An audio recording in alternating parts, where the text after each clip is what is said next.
كان في شاب عنده 27 سنة بيشتغل موظف وحياته ماشية روتيني جدا، لكن كان عنده هواية غريبة جدا. بيجمع الأجهزة القديمة خصوصا الراديوهات اللي بقالها سنين محدش بيستعملها. كان عنده جهاز راديو خشب ضخم جدا ورثه عن جده، مكتوب عليه بخط صنع عام 1942، والجهاز كان لسه شغال رغم قدمه في ليلة من ليالي الشتاء، والجو كان برد جدا والبيت عنده كله كان نايم.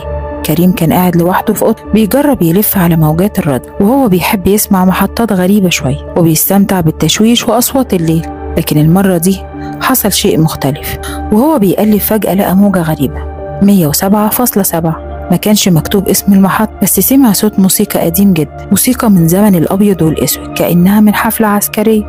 بعد دقيقة جه صوت مذيع غريب جدا، صوت عميق وغريب كأنه مش صوت بني آدم، وقال: هنا إذاعة الأشباح، حيث ننتهي الحكايات وتبدأ اللعن.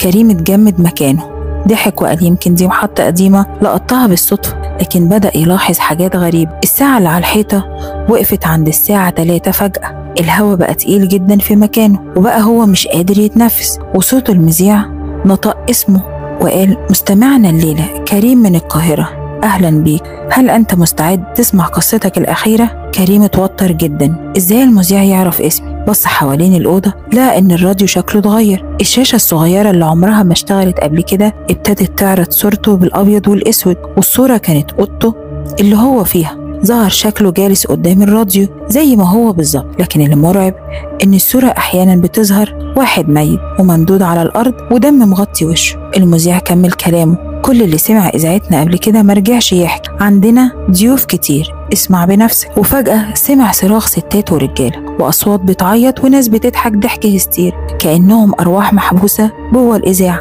كريم حاول يقفل الجهاز وشد زرار الباور بس ما استجابش، جري يسحب الفيشة من الكهرباء لكن الراديو لسه شغال. وبعدين سمع صوته هو نفسه من الراديو، جملة قالها من شوية وهو